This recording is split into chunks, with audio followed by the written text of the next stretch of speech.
Well, hello and welcome to Serving the Sire in 2 Samuel. I'm Pastor Jeremy Combs, coming to you here from the Lyford Bible Baptist Church here in my air-conditioned office. It's a hot one out there. It's been hot all week. Hope you're staying cool and hope you are enjoying your week. Well, we're winding down the month of June. Can you believe that? By the next time we come together, we will be into the month of July. The year will be half over, and it's a good time for us to stop and ask ourselves, what are we doing with this year? What have we invested in the Lord's work, and what have we done to invest in our own life? One of the greatest investments you'll ever place into your life is the Word of God, and that's why we do these Bible studies. We're winding down 2 Samuel, and I'm thinking 3 weeks down the road, maybe into the end of July, we'll be heading to our next book, and I announced it in church on Sunday, so I'll go ahead and tell you now. The next book we're headed to in the New Testament, I like to go a little bit back and forth, is we're going to the book of 2 Peter, that the preeminent needs to be the priority.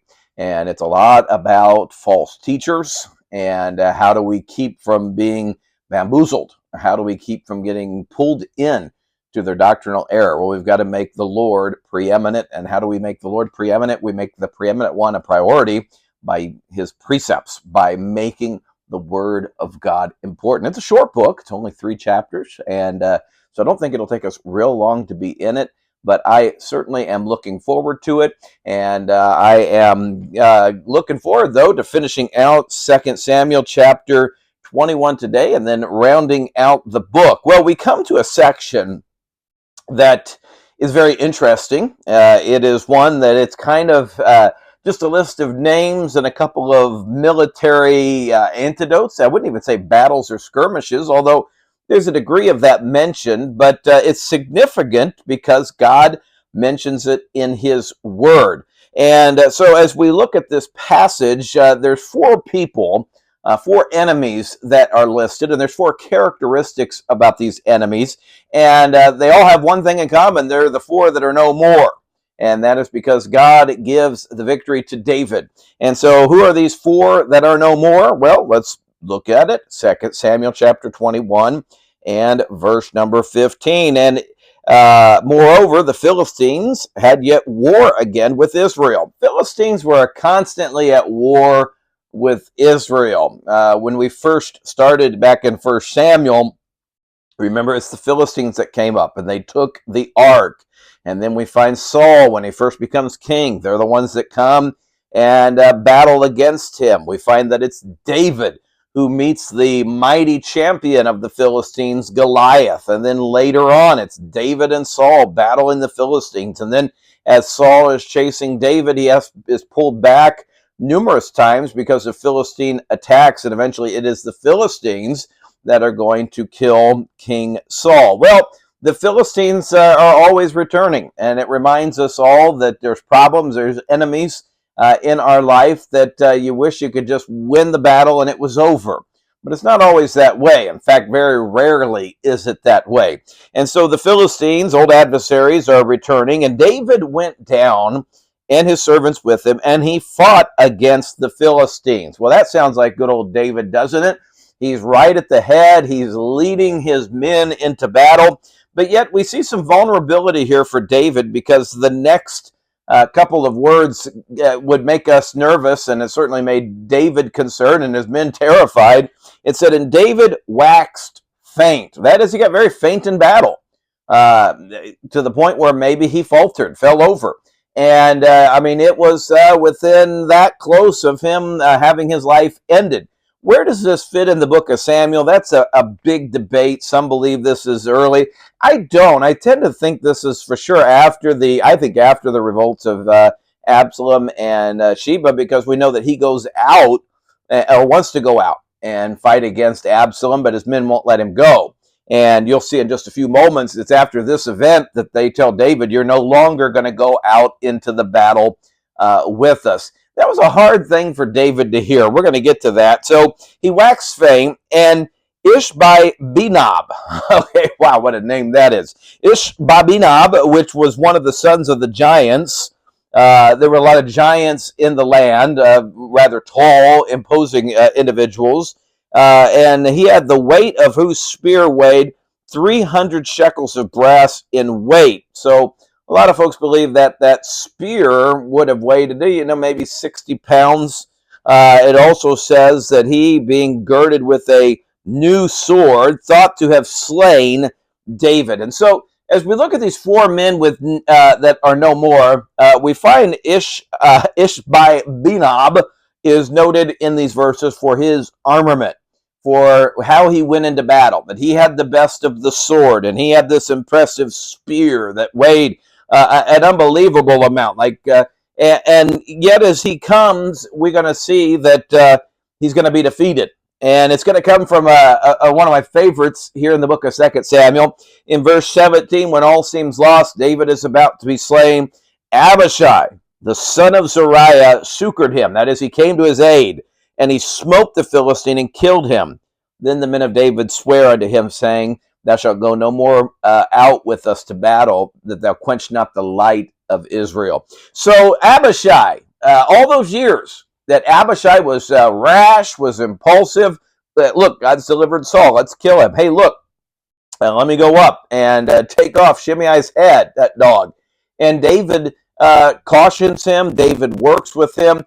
And sometimes when we work with people, we don't realize, what the difference we're making. And here, all that was invested in Abishai is going to come back to be a great blessing to David, because it's going to save his life. And so Abishai comes to the rescue, and he's able to kill off Ishbi-Benob, the man with all the armor. What good did it do him? Well, it didn't do him any good. And sometimes we think we need bigger and better. And what we really need is we just need the Lord.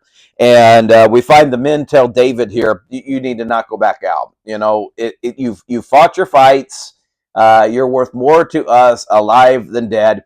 And so from that point on, David no longer will go to battle. That had to be hard for David, who had been a warrior all his life. But there comes seasons and changes in times. I've seen it even as I've pastored church, that there's people that they were great with the children, and they get to a point where they're just not able to do that anymore. They're working with the teens. They used to go out visiting. They used to, whatever the case might be, and they sang in church, and their voice just doesn't have it anymore.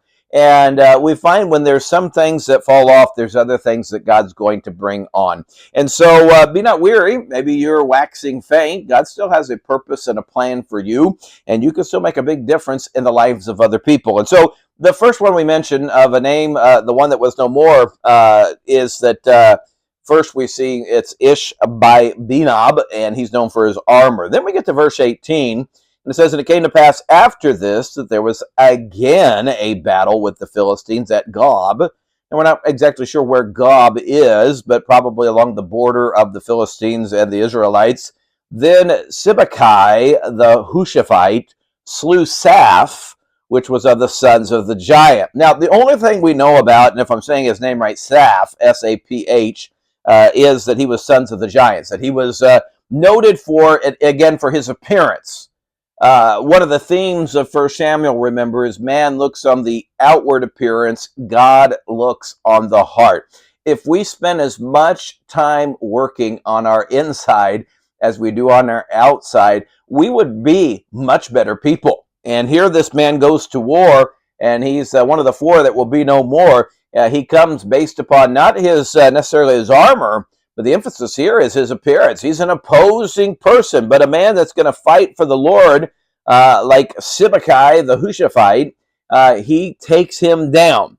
And you know what? Sometimes we can get worked up about appearances, and we need to quit looking at outward appearances, and we need to look to the Lord. Verse 19, we continue at looking at four that are no more. And there was again a battle in Gob with the Philistines, where Elhanan, the son of Jerah-oregim, a Bethlehemite, slew the brother of Goliath the Gittite, the staff of whose spear was like a weaver's beam. So we then get to the third person on our, we could almost say a hit list here, God's hit list, and we don't find a name for this person. We simply know him like who Saph took out. He was a sons of the giant. This man, we get a little bit more. We emphasize the Bible as his ancestry. He's the brother of Goliath of Gath. He's the one that David had killed Goliath, and I guess his family still reigned, and they still had it at odds against David, and so they come to war, and Elihanan, the son of Jeroboam of the Bethlehemite of Bethlehem, comes out, and here's a guy, he's got a staff, it's like a weaver's beam, it's like a 2x4 or bigger, and just an impressive guy, and probably was known all along as I'm the brother of Goliath. It doesn't matter what your ancestry is, it doesn't matter what your appearance is, it doesn't matter what kind of armor you have. If you're fighting for the wrong side and you're fighting against God, you're going to join the list of many whose name, the four that are no more. And so today, let's be careful. Let's not take our confidence in our armament, the things that we have. Let's not take our strength in our appearances, our ancestry. And so many people say, well, my mom and dad were believers, and my wife's a good Christian lady. And can I tell you, you've got to stand on your own 2 feet. And then finally, the four that are no more, we see there's the guy with the armor, there's the guy with the great appearance, there's the one with the ancestry, and there's the one that's just out and out arrogant. He's going to come out much like Goliath of Gath, who we've seen alluded to in these verses, and is just going to defy God.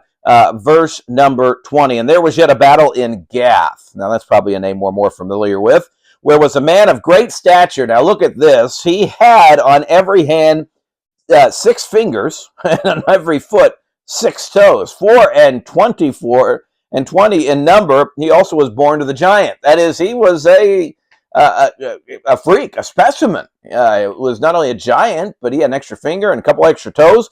And when he defied Israel, now why did he defy Israel? Remember, Goliath came out and he defied Israel.